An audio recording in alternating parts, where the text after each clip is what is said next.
tytär Ulla.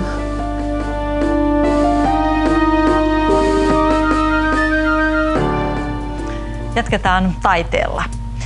Taiteen avulla voi parhaimmillaan rakentaa jotain pysyvää, josta jälkipolvet saavat nauttia jopa vuosisatoja. Kuvanveistäjä Kim-Peter Waltzer sai ainutlaatuisen mahdollisuuden tehdä taidetta Valamon luostarissa.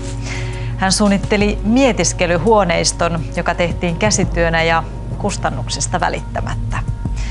Tämän hienon luomuksen mahdollisti yksityinen suomalainen lahjoittaja.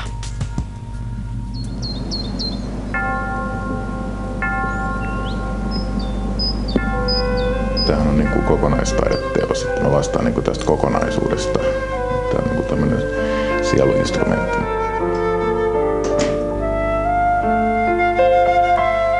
Lattioissa Ilomantsin mustaa kiveä, seinässä Lappia green marmoria ja taidetta.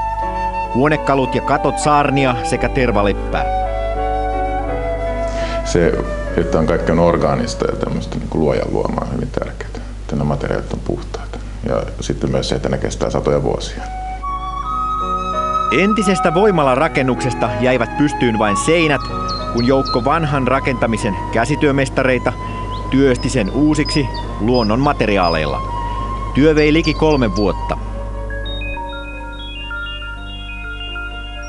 Ja sitten mulla on lukuisen joukko mestareita tässä, jotka on siis toteuttanut tämän, että tehnyt tärkeää työtä, niin he ovat oikein ihmetelleet, että saako nyt todellakin tehdä hyvin ja huolella.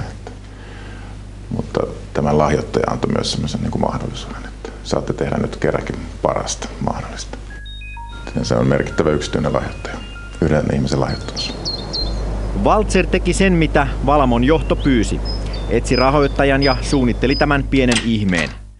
Hän kiittää nyt vuolaasti luostaria, eritoten johtaja Sergeitä rohkeudesta. Taideteoksen kustansi ja luostarille lahjoitti sijoittaja Seppo Sairanen. Onko tämä uskonnollinen rakennus? Tämä on ehkä tämmöinen ekumeeninen kaikessa mielessä. Eli se, että tämä on tietysti luostarin oma rakennus, mutta tämä on niin kuin Sergein ja luostarin veljestön vieraille tarkoitettu. 3 vuotta sitten ortodoksiksi kääntynyt Waltzer on uinut kirkkoon sisään taidenäkyjensä myötä. Taiteensa kummisetänä on jo nyt ei vähempää kuin kirkon ylin johtaja, arkkipiispa Leo. Se on hieno paikka, mutta semmoinen turha väärä mystiikka täytyy siitä mielestäni karistaa pois, että sinne vaan ja elämään ja myöskin nauttimaan sitä kauneudesta, mikä siinä on.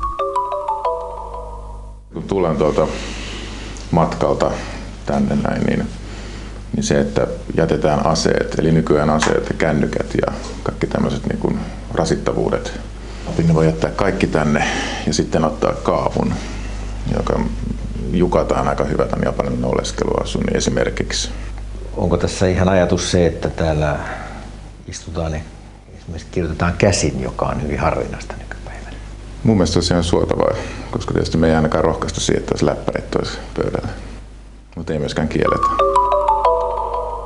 Tämä menee kutsuperiaatteella kädenojennuksia erilaisille toimijoille, luoville ihmisille, hengellisille johtajille, yritysjohtajille, taiteilijoille, kirjailijoille, mutta niin, että Sergei kutsuu. Mietiskelyhuoneistossa tulvahtaa vastaan japanilaisuus. Henkinen matka onkin lyhyt.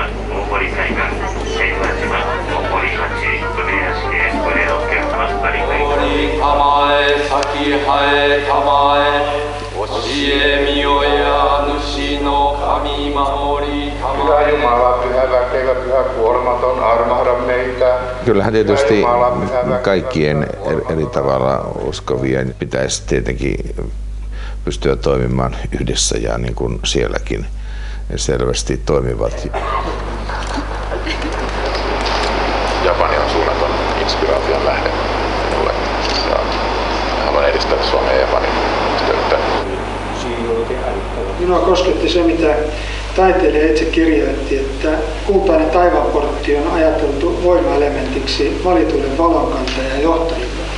Ja kun suomeksi sanomme kippis, niin voimme japaniksi kaikki yhdessä sanoa kanpai.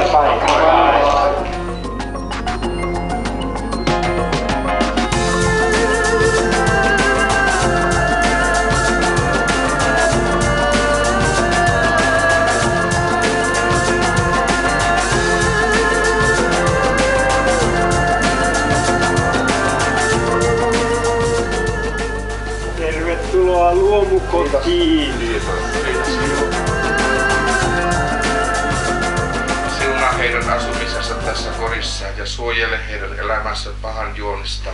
Minä olen kyllä hyvin kiitollinen siitä, että te olette täällä ja nyt me saamme siunauksen tälle meidän kodille. Joo, se oli hyvin mielenkiintoinen ja kokemusrikas matka.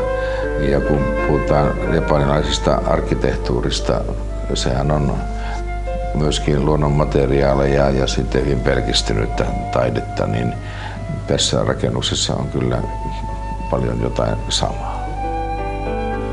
Helsinkiläissyntyinen taiteilija on lipunut vaimonsa kotimaille. Ilomantsiin on noussut Villa Walzer lähimetsien hirsistä. Työn alla on kristalliveistoksia ja kiertävä näyttely Japaniin vuonna 2011.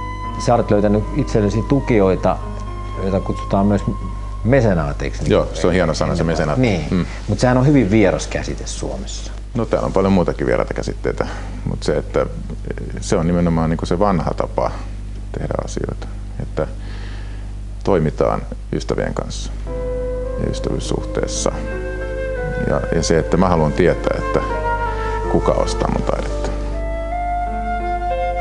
Että mitä meistä sitten lopulta jää jäljelle. Ja tää taideteos, tää koko Sillankorva on tehty luojan kunniaksi.